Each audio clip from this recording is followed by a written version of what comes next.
Wednesday, February 29th.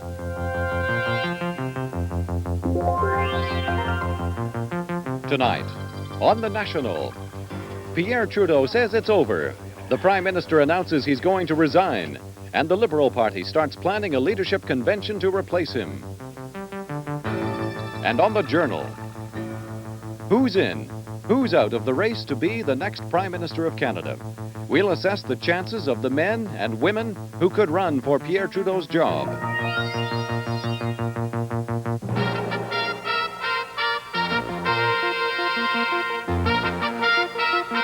The National, with Knowlton Nash and Peter Mansbridge in Ottawa. Good evening. Prime Minister Trudeau walked into his office early this morning, gathered his staff together, and broke the news.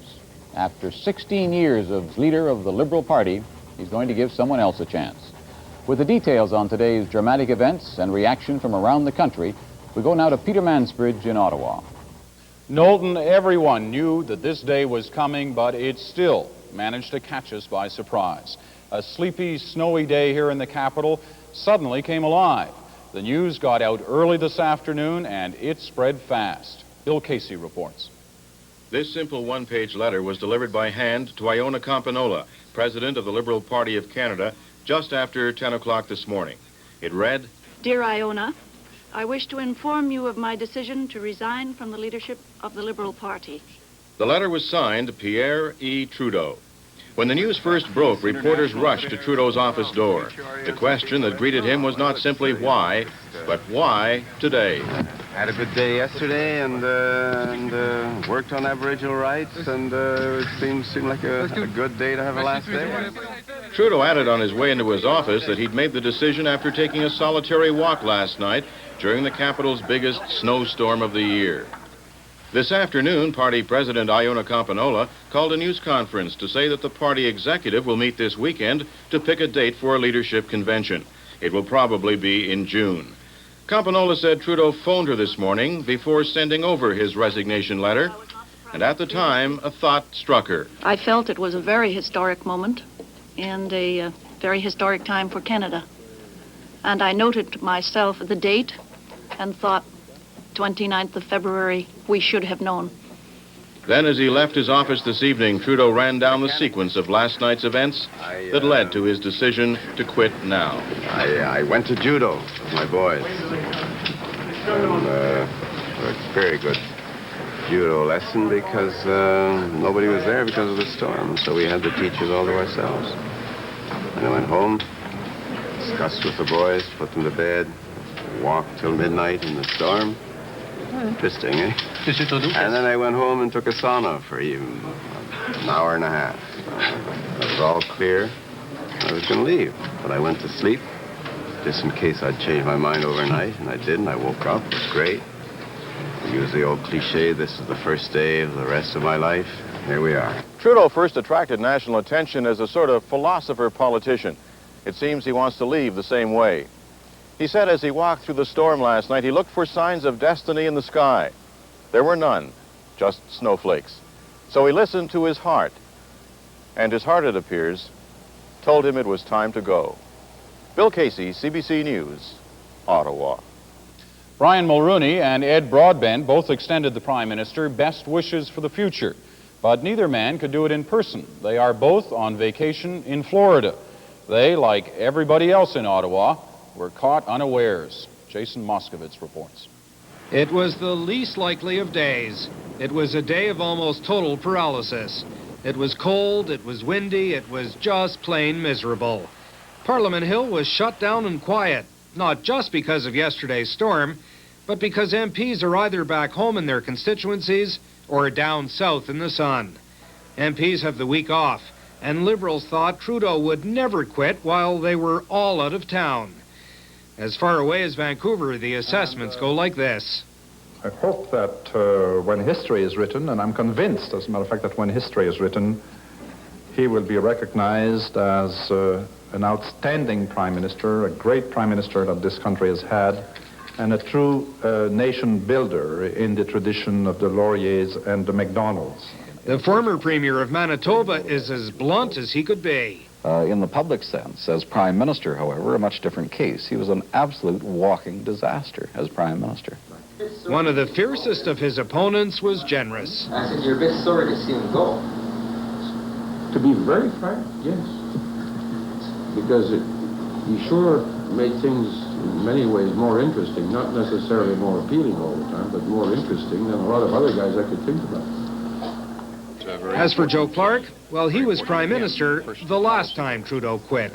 To understate it, he's had a dramatic impact on the country, and we'll leave it to history to judge what kind of impact that has been. And from Joey Smallwood, some parting advice. I hate to see him go. I sent him a telegram saying so, and I only use 5 or 6 words in the telegram. Right Honourable Pierre Elliott Trudeau, Prime Minister, Ottawa, no, no, no, no, no. Joseph R. Smallwood. Tributes will be paid in the Commons next week. Then more tributes at the Liberal Leadership Convention. This, his second retirement, will mean a long goodbye. But this time, goodbye. It's going to be. Jason Moskowitz, CBC News, Ottawa. Many Canadians seem to think Trudeau's resignation is a good thing. That goes for some of his supporters, as well as those who have wanted him out for a long time. Dan Bjarnason has that story. The Toronto Stock Exchange has never exactly been a center of hardcore Trudeau support. The market shot up 10 points minutes after today's news broke and closed more than 16 points up.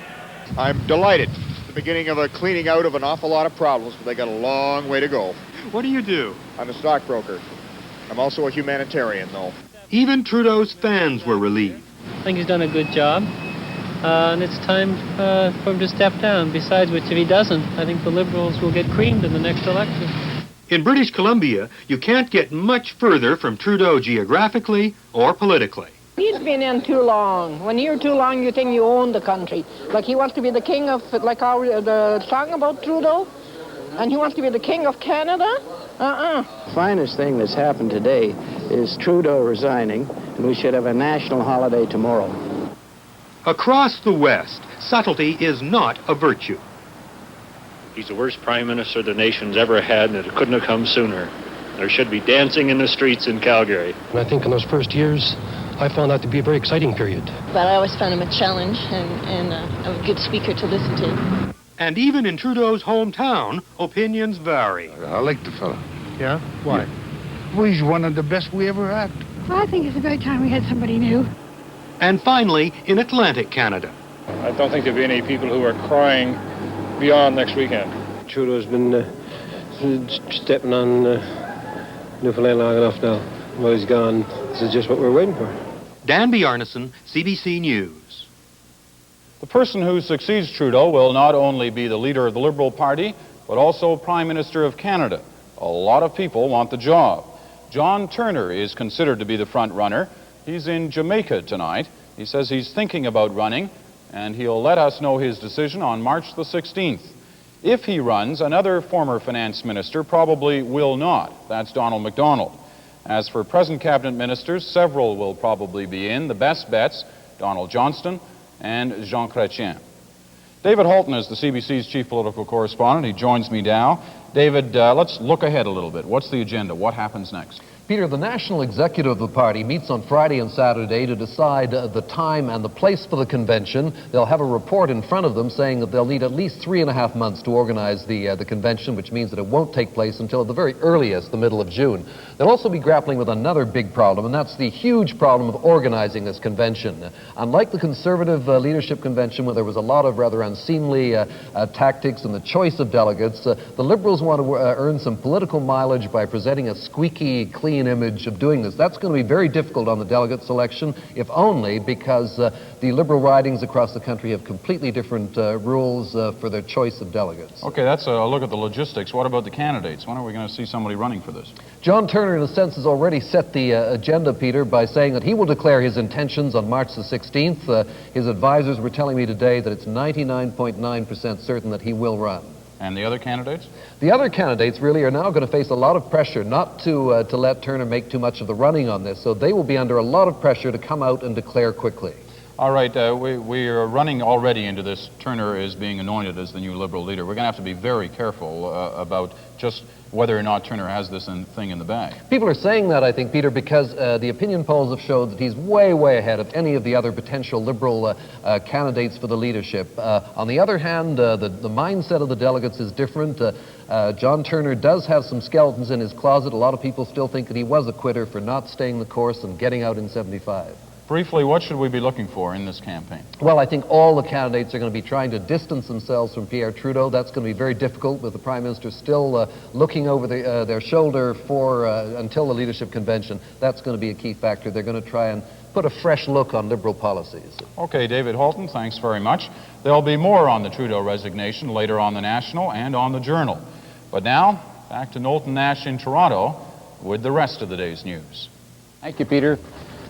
That big winter storm is still dumping a lot of snow on the United States. The storm is being blamed for at least 41 deaths. In Canada, it's blowing itself out across southern Quebec. But in Ontario's Niagara Peninsula, all that snow is still making life miserable. Michael McIver reports.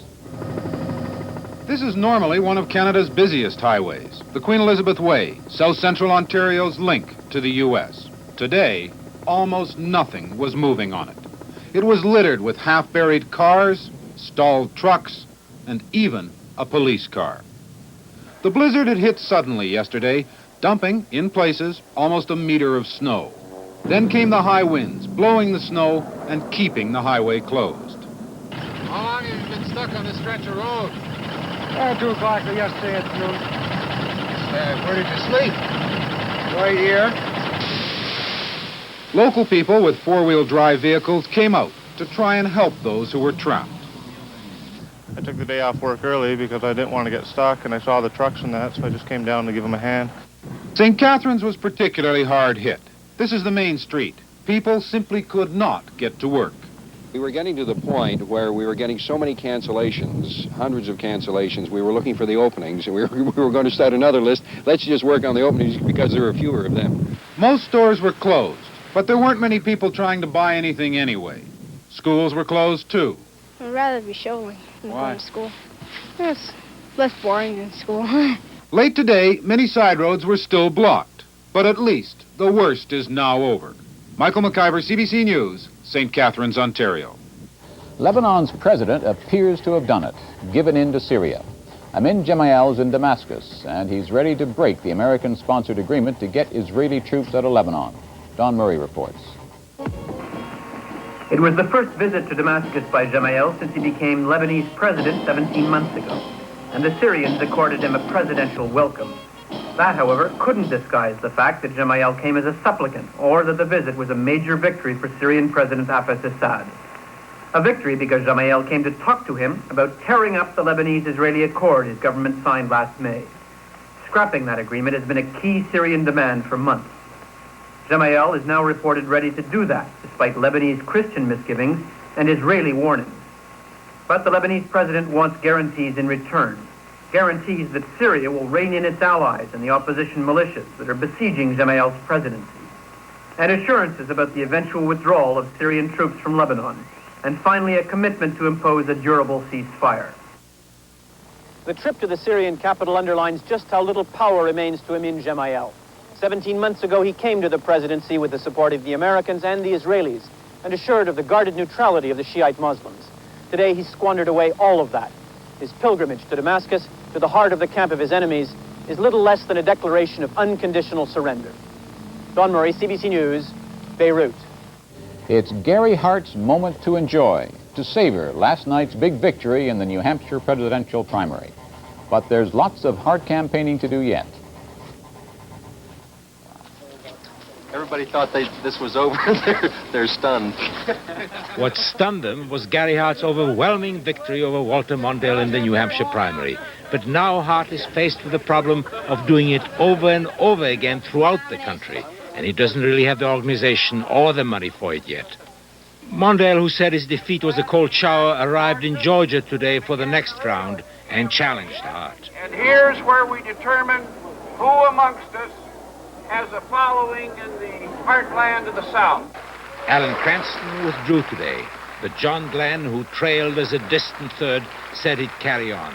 Both he and Jesse Jackson said Mondale's defeat in New Hampshire had made it a more open contest.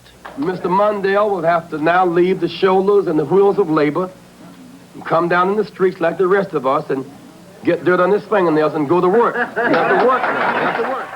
With the prospect of Democrats battling each other in an increasingly bitter contest, the big winner in New Hampshire may be not Gary Hart, but Ronald Reagan. Joe Schlesinger, CBC News, Salem, New Hampshire.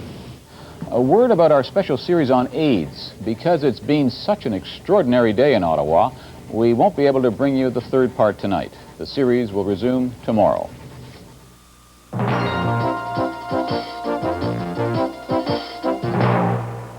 Pierre Trudeau has been part of our lives for more than a decade and a half. Whether we liked him or not, we've all had to live with him. He could be charming, he could be brilliant, he could be infuriating, but he was always determined. Trudeau knew exactly what he wanted for Canada, and he spent his years in public life doing everything he could to get it. Peter Mansbridge looks back on the Trudeau era. Canada must be unified. Canada must be one. Canada must be progressive. And Canada must be a just society. The country's new Prime Minister, April 1968. Quebec brings Trudeau to federal politics and the Liberal Party. Its desire for special status, its desire for separation. Trudeau feels he can soothe the frustrated province without losing it. But it isn't to be easy. In his first campaign, there are riots on Saint Jean-Baptiste Day. Trudeau stands his ground, the graphic scene of the election, and the Liberals win the country's first majority government in a decade. Almost immediately, the new regime tries to deliver Quebec's hopes and dreams. The era of B&B, bilingualism and biculturalism. Civil servants take language courses. Bright young Quebecers move into the senior public service. October 1970, the kidnapping crisis, and the champion of civil rights sends in the troops. There's a lot of bleeding hearts around who just don't like to see people with helmets and guns. All I can say is go on and bleed, but it's more important to keep law and order in this society than to be worried about weak-kneed people who don't like the looks of a At any cost? At any cost? How far would you go with that? How far would you extend that? Well, just watch me. As the country watches, the War Measures Act takes hold. Hundreds are summarily locked up. Trudeau has overwhelming public support, the highest he'll ever have. Away from Parliament Hill, he dates the famous, meets the legends. Through him, Canada becomes more than just a bit player on the world stage. He marries Margaret and takes her on the campaign trail. A bare minority in 72, the language backlash in English Canada. But in 74, another majority with a promise he and his party will regret: no wage controls. Under this program? But a year later, the flip-flop. Controls are in, credibility is damaged. Now, why did we lie to you? Unless we can explain that, you know, the people out there are right to be mad. November 1976, the emotion of the PQ victory and the battle for Quebec between two old foes begins. René Lévesque's promise of a referendum on sovereignty association. Pierre Trudeau's promise to defeat it. But for the rest of Canada, it's past broken promises that linger. There is also bitter personal disappointment. The marriage fails. The election of 1979, the voters have had enough. Trudeau loses, his political career apparently over. Disillusioned in opposition, he finally quits, but is amazingly reborn within days. The Tory budget forces an election Trudeau says will be his last. He's rewarded with a stunning majority. Well, welcome to the 1980s. For Trudeau, the 80s signal the final face-off with Lévesque. It's referendum time. Trudeau is in the campaign only occasionally, but the impact is forceful. Referendum night. Trudeau wins, Lévesque loses. Now it's time to deliver on the promise of the referendum, a new constitution, quite possibly Trudeau's finest hour. Threatening unilateral action, he forces the issue. Months of heated debate, bitter arguments, tense moments, old fights. But it works. and Trudeau is the Prime Minister as the country embarks on a new beginning. However, the success of history-making is forgotten quickly by the failure of economic administration. Nationalistic ideas in the energy field confuse and upset the private sector. They also fail to forecast slumping world oil prices.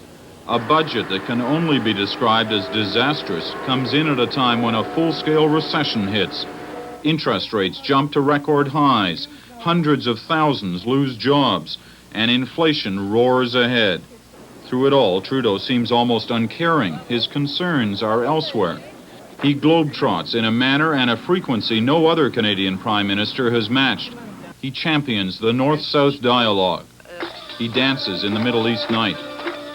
He watches kickboxing in the Far East. And then, in the final months, perhaps his most ambitious undertaking, the Peace Initiative. There's today an ominous rhythm of crisis. Not just an arms crisis. It's a crisis of confidence in ourselves, a crisis of faith in others. He travels around the world, meeting all the key Western leaders, including Ronald Reagan. Then many of the Eastern Bloc leaders. And finally, a meeting with the new Soviet leader, Konstantin Chernenko. But the initiative is heralded as at least a partial success in laying the groundwork for future talks. For Canadians, tonight is the end of a strange 16-year love-hate relationship with Pierre Trudeau. When he came into power, few knew him, even fewer understood him. As he leaves, he can claim credit for making Canadians more aware of themselves and of others, but perhaps no more aware of the man who has been their Prime Minister, Pierre Elliott Trudeau. And there's one more mark Trudeau will make. In just 6 weeks, he'll become the longest-serving French-Canadian Prime Minister. He'll surpass the record of Sir Wilfrid Laurier. Knowlton? Thank you, Peter. A final note on today's events in Ottawa, the reaction from Margaret Trudeau. She says the big winners in all of this are probably her 3 sons. They'll get to see more of their father. And that's the National. For Peter Mansbridge in Ottawa, I'm Knowlton Nash. We'll have more news later, but now the Journal. Seems like a good day to have a last day. The race for the Liberal leadership begins. Tonight, who are the front runners? Who are the men and women who think they should lead the Liberal Party into the next election? The Journal, with Barbara Frum and Mary Lou Finley.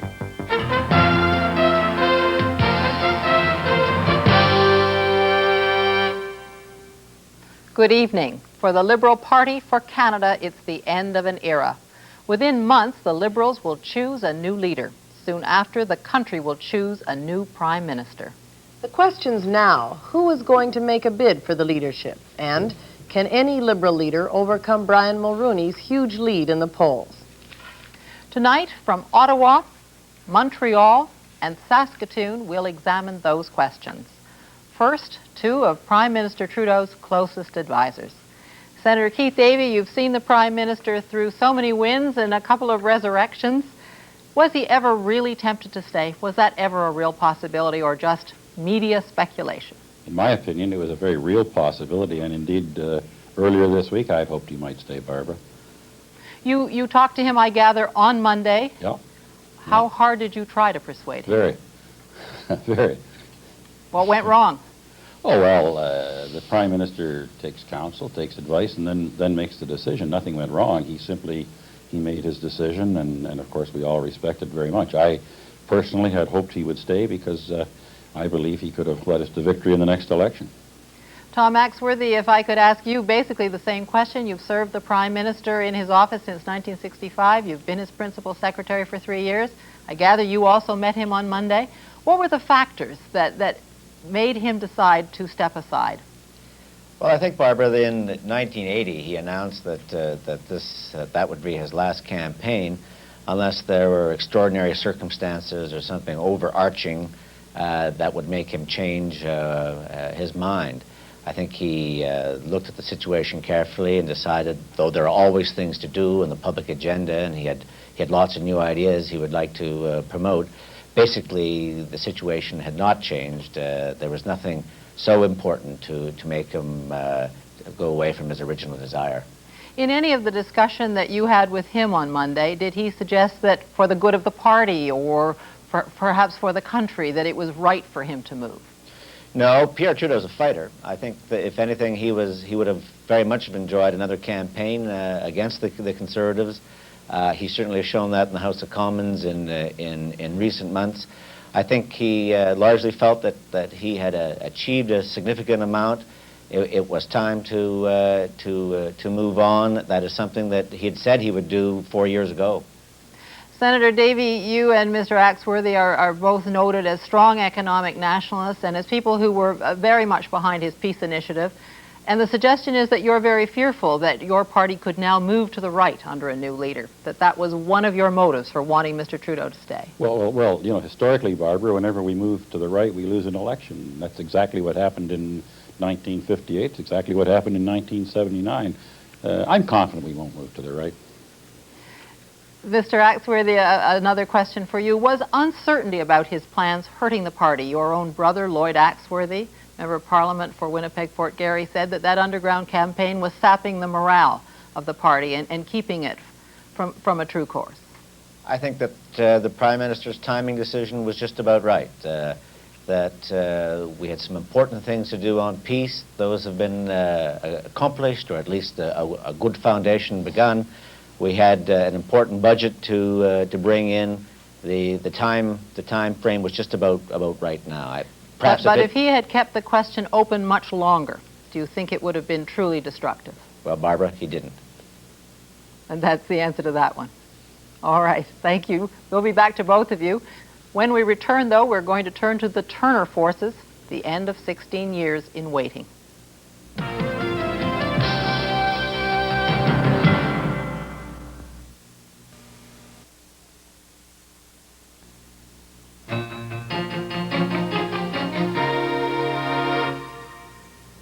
When the pundits talk about a Trudeau successor, the name that springs most readily to everyone's lips, it seems, is John Turner. He has been the heir apparent for most of Pierre Trudeau's 16 years in office. Standing by in Ottawa now, Journal correspondent Hugh Windsor on John Turner's background and his political ambitions. Hugh? Here in Ottawa, there is a strong expectation that John Turner is the front runner to lead the Liberal Party, and the timing is particularly good for him. He has the obvious qualities. He's bilingual, good-looking, he has contacts and experience, and a presence that virtually exudes power. But most important of all, he's been able to maintain that carefully nurtured profile of a leader in waiting, while disassociating himself from the unpopularity of the Trudeau administration. Turner has always been running. Some thought just a little too fast. He first hit Parliament Hill in 1962, determined to make an impact and to live down his reputation as a socialite who danced with royalty. The last time Turner ran for the Liberal leadership, in 1968, he was a brash, uncompromising 38-year-old. And there may have been a certain prophetic irony in his speech to that convention. I am not bidding now for your consideration at some vague convention in 1984, perhaps when I've mellowed a bit. As it turns out, he was looking ahead. His determination to be his own man and to hold on to the loyalty of his delegates after he had lost the fight would color his future relationship with Pierre Trudeau. Gentlemen, I'm staying in the ballot. Are you? I'm staying in the ballot. Turner and Trudeau worked closely together for the next 7 years, while Turner held the senior portfolios of Justice and Finance, but there was always competition between them. Turner quit the cabinet in 1975. Although his letter of resignation was vague about the reasons, it seemed clear his departure had more to do with the tensions between him and Trudeau than any policy dispute. That certainly was the Prime Minister's version. But I tell you that there are no policy changes linked to Mr. Turner's departure. We are continuing the policy that he advocated and that we have been following. Turner was quickly adopted by the business community as a senior partner of a Toronto law firm with offices here on Bay Street. He joined the corporate elite with directorships of such companies as Canadian Pacific, Seagram's, Macmillan Bladel, and Massey Ferguson. He was in demand as a speechmaker and soon began to distance himself from the Trudeau government. Painful choices lie ahead for this country. We must stop trying to cover up the boils with pancake makeup. The gulf widened when in another speech he criticized Trudeau's handling of Quebec. But some of the Turner disenchantment backfired when a confidential newsletter in which Turner criticized his former colleagues became public. But you have apologized to Cabinet Minister Sir. Yes, I apologized and explained. I think it's fell on your feet. That didn't help his standing with some Liberals, like Agriculture Minister Eugene Whalen, who resented Turner's quitting when the going got tough. You know, those of us who stayed in the front lines, some of us get wounded pretty bad. This is a definitive statement, and the decision I'm making or announcing this afternoon is final. Turner almost entered the leadership race when Trudeau resigned the last time, in 1979, but drew back when he realized he might not have an easy victory. Morning, Brita. Have I paid up and everything? Even though he opted out in 1979, Turner has never ceased flirting with the party. He makes carefully staged appearances at conventions and has organized fundraising dinners. At the last National Liberal Conference, he raised his critique of the Trudeau government another notch. He openly sided with a reform movement in the party which condemned the advisors around Trudeau as unrepresentative, undemocratic, and unhealthy. I don't believe the party ought to be run by people who are not accountable to anybody. Turner's support meant that some of the prominent young reformers, like Alfred Apps, joined the Turner Network. Author Peter Newman says that network is an essential part of the Turner strategy. There's a platoon of people. Some are policy people, some are people who run as MPs, some are advisors in everything from air transport to dairy production. And so he's going to move in with a squad that's going to be ready with policies, with ideas, and that's why I think it's a game plan that's going to work. Hugh, thank you. Joining us now, a panel of people very much on the inside of Canadian politics, drawn from all parties, all loyalties.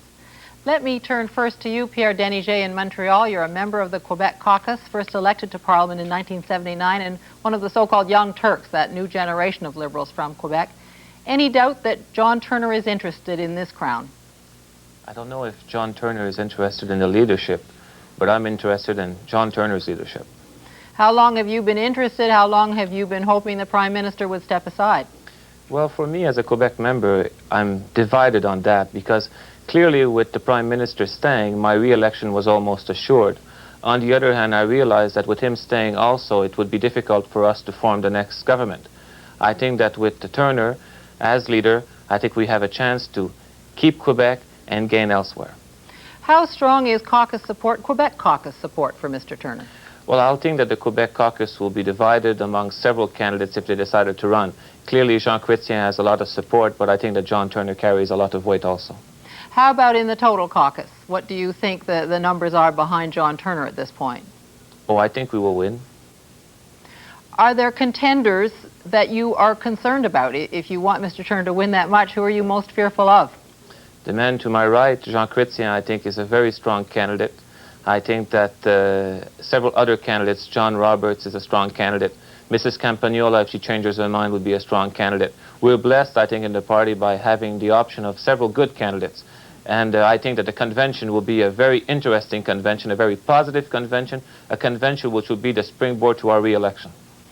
Hugh Windsor touched on some of the things that people maybe think will work against John Turner, the notion that he's yesterday's man, that he wasn't there since 1975, that he got out when the going was tough, that he's a man who's lived in the bank towers of Toronto ever since, that maybe young people don't even know who he is anymore. Does any of that worry you? Not at all. I'm a young member of Parliament. I remember John Turner. My youth delegates remember John Turner. I think everywhere I go in the riding, in the province, in the country, people keep asking me about John Turner. When I chaired the last National Liberal Convention in Ottawa in November 1982, the big hit of that convention was not only Mrs. Campagnola's election, but John Turner's appearance, and where he not only appeared but participated in debate. I think that was his return to the active life of a politician. All right, John Crosbie, let's bring you into this discussion. A lot of people think that your party's been hoping Mr. Trudeau would stay. How do you feel about now running possibly against John Turner? John who? We haven't heard of him for a long time, and we're not worried about whether it's John Turner or whoever, because the issue the Canadian people will be deciding is 21 years of Liberal rule and 21 years of economic failure enough? And that's the issue they'll be deciding, not some issue as to whether one person or another is a better leader of the Liberal Party. And don't forget, by the way, Mr. Trudeau is not dead. It's quite conceivable that he's not gone yet. Perhaps he'll throw his hat in the ring as well. It's happened before. I'm sure the two gentlemen sitting next to you must be smiling that you want to run against Mr. Trudeau. That's what that last statement sounds like. We're going to be running against the record of the Liberal Party, which is largely Mr. Trudeau's record of the last 16 years, and it's been a miserable failure in every economic area, particularly the unemployed. There were 360,000 unemployed when he came to office in '68, and 1,473,000. It's the Liberal record. You're not talking about Trudeau. John Turner at all. Do you think John Turner is part of that past, but it's the dim past. He was there when the fantastic deficit we now have started, 150 billion net. Now we're in a position where 20% of all our government spending is on interest alone. So he's part of that whole package, and whether it's he or it doesn't matter who leads the Liberal Party, they've got that record on their back, and it's time for the democratic system and process to work, and I think it will work. Roy Romano, in Saskatoon, how do you think a candidate like John Turner would play in the West? What would that do to your party fortunes and to Conservative fortunes? Well, I think it probably will improve both the Liberal Party and the NDP, but politics is more than personality. Of course, it's policy, and the big thing about the West is the policy, such thing as the National Energy Program as an example, and organization as well. There seems to be virtually no Liberal organization, certainly at a provincial party level. At the national party level, the Liberal Party has a little more strength, but basically, I think this is a fair comment to make that in Western Canada, the troops on the ground, as it were, simply don't exist. You're just discounting personality entirely? Is there any contender you think would do better than Mr. Turner in the West? Well, I think that Jean Chretien could certainly do as well, because I think personality is very important, without a doubt. But I think it's only about a third of the mix, perhaps a little bit less than that. You see, the West out here has felt, at least in my judgment, that the government policies from Ottawa have in effect been against the region, and the most visible example of that has been the National Energy Program. So it requires more than a change in personalities. It would require, in my judgment, a change in policy, plus time to get an organizational machine set up. And that's the big problem for any new Liberal leader in Western Canada. Does he have the time to reverse the policies, and does he have time, or she have time, to get a new organizational mechanism into place? I'm worried about that if I was a Liberal.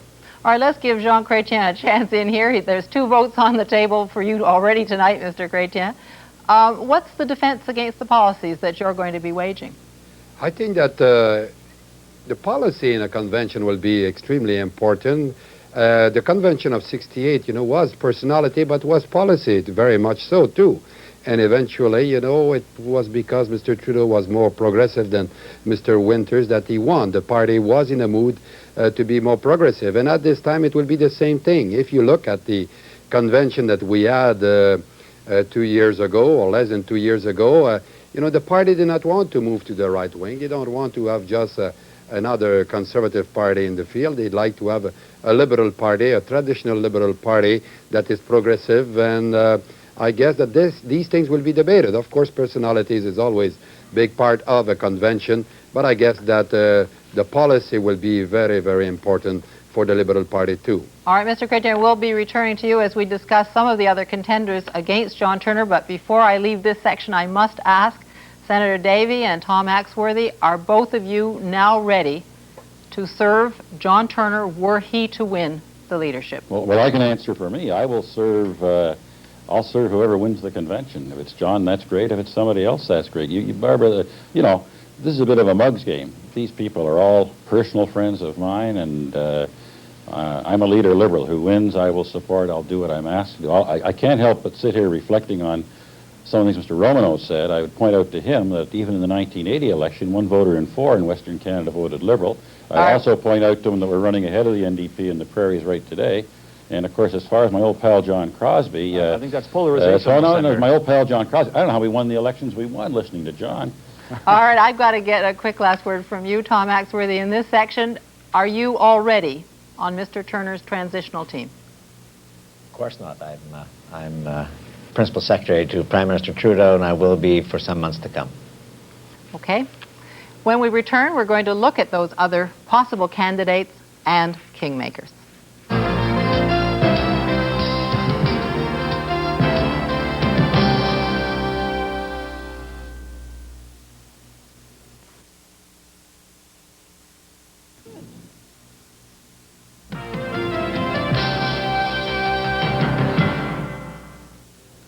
The job of Liberal leader is not John Turner's for the asking. There are at least a dozen men and women who have been unofficially campaigning for months, some for years.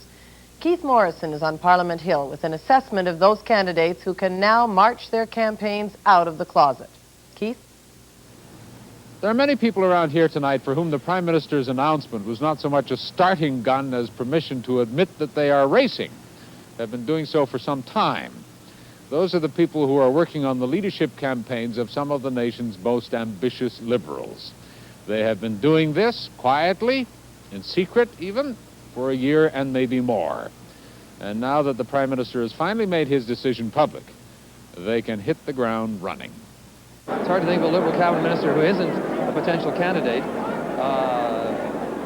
I can't think of any offhand. Actually, a good many know the prize is way out of reach. But for some, there's hope, and here they are. Jean Chretien, Minister of Energy, the happy campaigner. Iona Capanola, Liberal Party President, needs some persuading. Jim Coots, former Trudeau aide, organizing ethnic and left-wing support. John Roberts, Employment Minister, self-proclaimed reformer. Don Johnson, Minister of Economic Development, appealing to fiscal conservatives. Mark McGuigan, Minister of Justice, making a record to run on. Gerald Regan, Trade Minister and Maritime Power Broker. Eugene Whalen, Agriculture Minister, parlaying a rural power base. Those early starters are flying already. For the next few months, they'll spend hundreds of thousands of dollars appealing to delegates across the country. Jean Chretien has been doing favors and making friends for years. Mesdames et Messieurs, Jean Chretien. Almost every week, this gregarious, friendly man has been offering his vision of the nation to whatever fundraising dinner will have him. But I'm pleased to be here. It's an attractive vision, full of pride and emotion and pan-Canadian nationalism. Thank you very much, Mr. Graham, for your very kind words. Vive le Canada! On pure likability, Chretien will score well at the convention. But his handicaps are probably lethal. Most serious, the tradition of alternating French and English leaders works against him.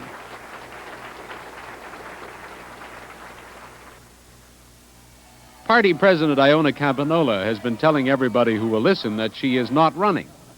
Still, party people feel she'll be talked into it.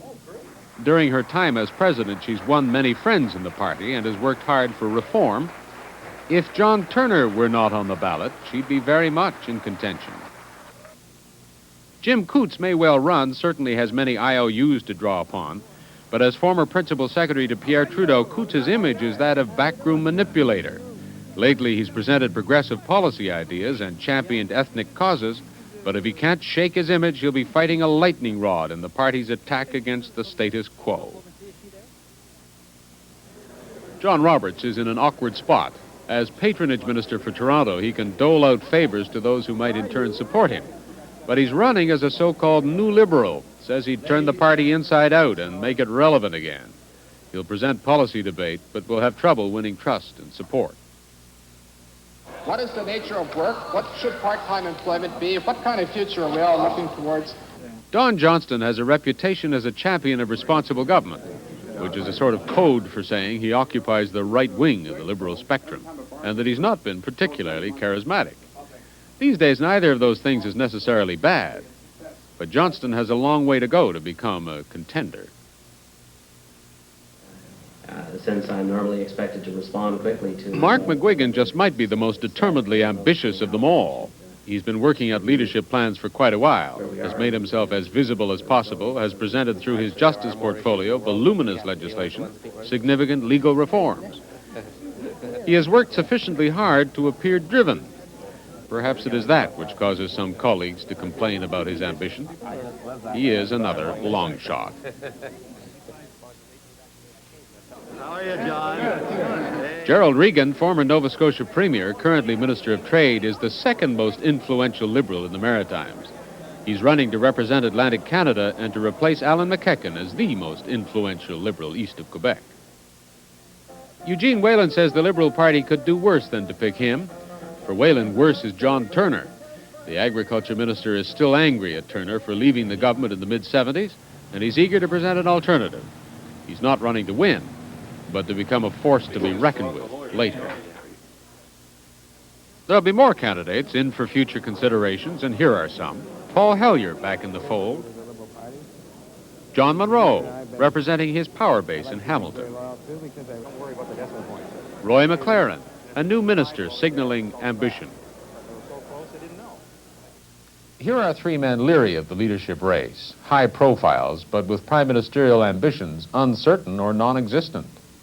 Not so long ago, Lloyd Axworthy looked like the most ambitious guy around, cutting ribbons, making speeches. This is the way you campaign when nobody's called a convention. But last fall, Axworthy had a change of heart, mostly a personal thing, but there were political considerations.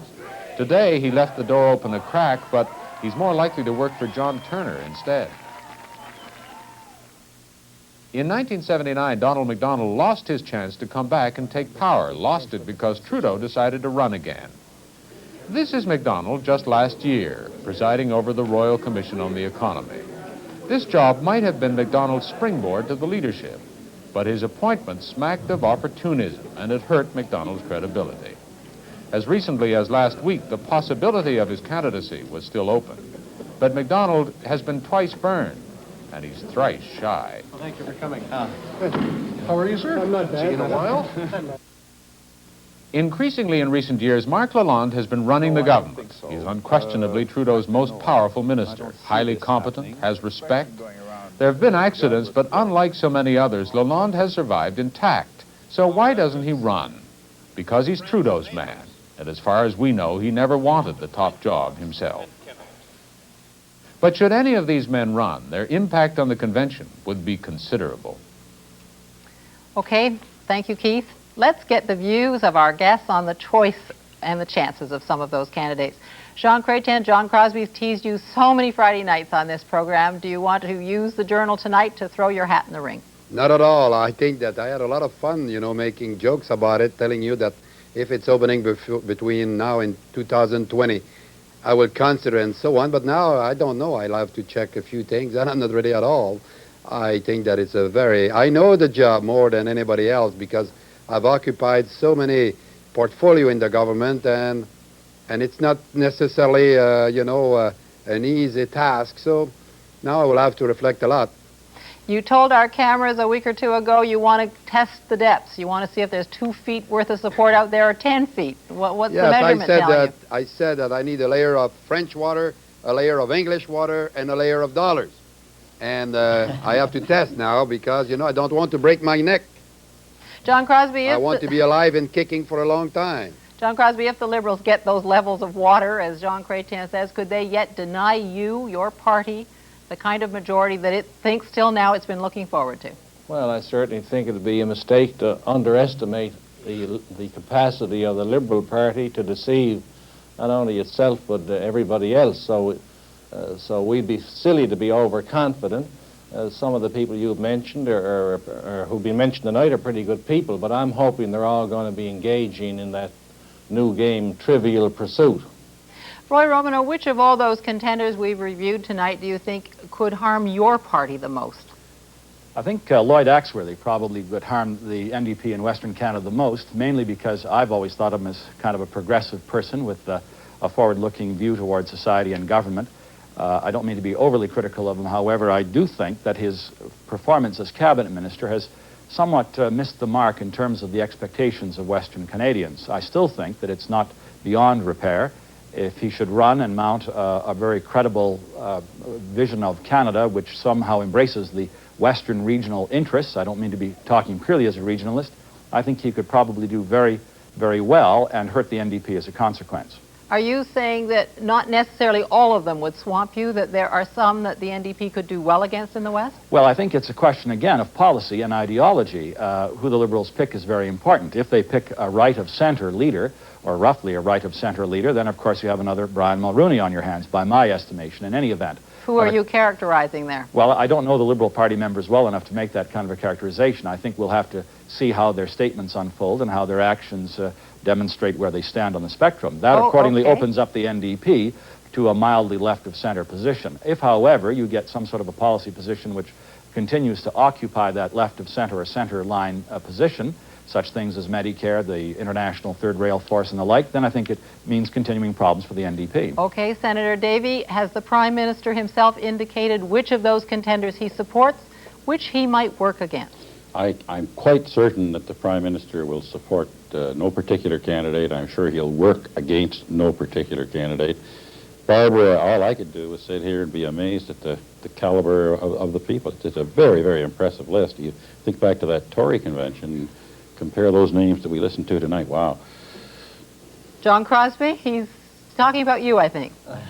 He's gone too far this time. I agree that there's some very good names there, and it's going to be an interesting contest, Barbara, but I think that the judgment of the Canadian people is going to be what party is now best suited, and this party has had 21 years to make its best efforts, and we all know where we are today, particularly economically. But that's not to say that it's not going to be exciting, and I think, if you ask me my opinion, your two top contenders are John, our friend there from Friday, and John Turner. All right, Jean Chretien, is there a policy, a switch to the left, a switch to the right, a new personality that can prevent a Conservative victory? You know, I'm sure that a good convention will change a lot of things. If you look at all the convention that we had in Canada since I've been in politics, there was always a big turnover because, as said Keith Davey a few minutes ago, look at the slate that the potential candidate were having. There is a lot of people who are very attractive there, and you know, very colorful people. And so when compared to the list, you know, if you exclude John Crosby, my partner of the Friday night, who is very colorful, I guess that the rest was not that impressive than the one we had. Mr. Chretien, maybe I didn't spell it out as clearly as I might have. The view that the Prime Minister has taken your party's fortunes to such a low ebb that no one can turn it around. That it's been on hold, kept on hold too long. It's gone too far. I don't agree at all, because if you look at the political arena today, look at what happened yesterday in New Hampshire. You know, Gary Hart came from very far within a week.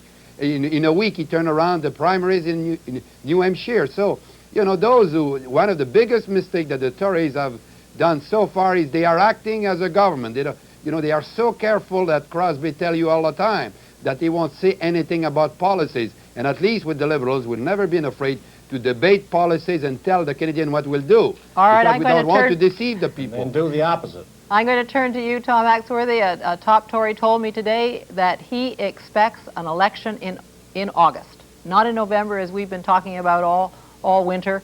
He thinks you're going to try to go with a June momentum right into a general election. True? That Barbara is looking at the future, and who knows? Oh, come on. You must have a view. Can I ask you a question? Which August? Are you? We might call that one the Guns of August. That would be interesting. What do you think? What do you think, Senator? Well, you know, which August, Barbara? Are you talking about 84 or 85? You tease so much, you guys. Well, why are we going to rush into an election? When we get within 5 points of the Tories, we'll have the election, I would imagine. Well, is there a risk, Senator, if you aren't within 5 points? Is that what you're saying? The thing that delights me, and this had delighted me about the Prime Minister staying, it delights me about the leadership convention. This is going to be I only hope that a liberal wins the thing, because this is going to be I think it's going to be a traditional fight between liberals and conservatives, and if it is, then we'll win it. Who's your choice, Senator? Which of these contenders? You've been into, what, 6 national campaigns now for your party. Which contender do you think could do the best job for your party? Any one of them. I honestly, my head has, Barbara, my head has not been into the leadership convention. I'm going to reflect upon it and think about it, and time will tell. I really, at this particular point in time, I'm interested in the convention per se. All right. Gentlemen, thank you all so much. Thank you. Thank you. Thank you. Bye-bye. Bonsoir. Good night. Good night. That's the Journal, Wednesday, February the 29th. I'm Mary Lou Finley. I'm Barbara Frum. Good night.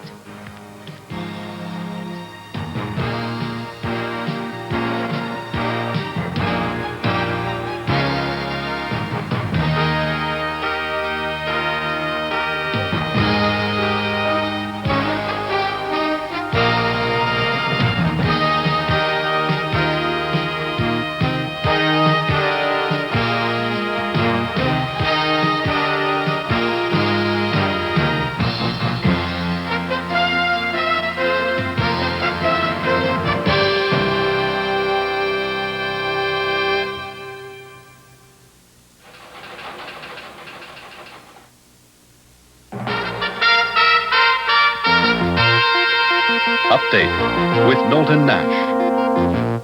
Good evening. Prime Minister Trudeau is resigning.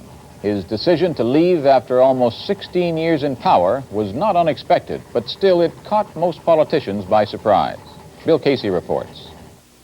About 10 o'clock this morning, this one-page letter was delivered to Iona Campanola, President of the Liberal Party of Canada. It began, Dear Iona, I wish to inform you of my decision to resign from the leadership of the Liberal Party. The letter was signed Pierre E. Trudeau. The news broke a couple of hours later, and a crush of reporters gathered outside the Prime Minister's office. On his way to his office, Trudeau told reporters he'd made his decision to quit last night after taking a walk during the capital's biggest snowstorm of the year. Then this afternoon, Iona Campanola held a news conference to say the party's executive will meet this weekend to choose a date for a leadership convention. She said it will probably be sometime in June. In the meantime, Trudeau will stay on as Prime Minister. A momentous journey today for Lebanon's beleaguered President Amin Gemayel. He went to Damascus to confer with the Syrians, the very people who've been trying to get rid of him. Don Murray reports. It was the first visit to Damascus by Gemayel since he became Lebanese president 17 months ago, and the Syrians accorded him a presidential welcome. That, however, couldn't disguise the fact that Gemayel came as a supplicant, or that the visit was a major victory for Syrian President Hafez Assad. A victory because Gemayel came to talk to him about tearing up the Lebanese-Israeli Accord his government signed last May. Scrapping that agreement has been a key Syrian demand for months. And as Gemayel got a 21-gun salute in Damascus, explosions were being heard all over Beirut. Shells fell on both sides of the dividing Green Line, and the first car bombing in weeks killed at least 3 people in the Muslim sector. The car bomb went off near the state-run television station, but an apartment building took the main blast. Residents gasped and choked on the bomb's fumes, heavy smoke, and thick dust. One of the dead was a baby, 6 months old. Scores of people, many of them refugees from fighting elsewhere in the city, were hurt. Both Iran and Iraq are again claiming victories in full-scale fighting that's also a battle of words. Latest pictures from the front show that Ayatollah Khomeini is not above hurling children into the struggle, children who are as young as 9 and 10 years old. Tom Fenton of CBS News in London narrates pictures taken at the height of Iran's current winter offensive. This is the shocking result of a human wave assault by Ayatollah Khomeini's fanatic Muslim volunteers. 2 Iranian divisions were sent over the marshes, armed with only rifles and grenades. Neither diplomacy nor the staggering cost in human lives has sapped Ayatollah Khomeini's will to topple the Iraqi regime. He has not yet exhausted his supply of martyrs. The province of Newfoundland is broke. Premier Brian Peckford says he's cut spending to the bone, but he still expects a $68 million deficit this fiscal year. That's 2.5 times what was expected. To save money, Peckford has frozen the wages of all provincial employees for 2 years. Canada's economy is stronger now than it's been in 3 years. The latest gross national product figures show our economy grew by 3% last year. But the growth rate is slowing, and some economists fear the recession could return by next year. For 36 hours in southern Ontario, the snow fell and the winds blew. Major highways became snow-clogged and were closed. Thousands of cars and trucks were stranded. Schools and businesses closed. St. Catharines was hardest hit with a record 59 centimeters of snow. That's almost 27 inches. Michael McIver reports. The blizzard had hit suddenly yesterday, dumping, in places, almost a meter of snow. Then came the high winds, blowing the snow and keeping the highway closed. St. Catharines was particularly hard hit. This is the main street. People simply could not get to work. Most stores were closed, but there weren't many people trying to buy anything anyway. Late today, many side roads were still blocked, but at least the worst is now over. Michael McIver, CBC News, St. Catharines, Ontario. And that's National Update for tonight. For CBC News, I'm Knowlton Nash. Now stay with us for regional news, weather, and sports. News Final with Larry Langley and Peter Watts. It's -2 degrees in Edmonton tonight. Good evening. Edmonton police report that a 30-year-old woman was hit by an LRT train near 93rd Street and 105th Avenue. The mishap took place just after 10 o'clock this evening. The extent of her injuries is not yet known. As you saw on the National, Prime Minister Trudeau has announced his resignation. Here is how Alberta Premier Peter Lougheed reacted to that news. We extend this message of appreciation, notwithstanding the fundamental policy differences we've had with Mr. Trudeau over the years, including completely opposing visions as to the future direction for our country.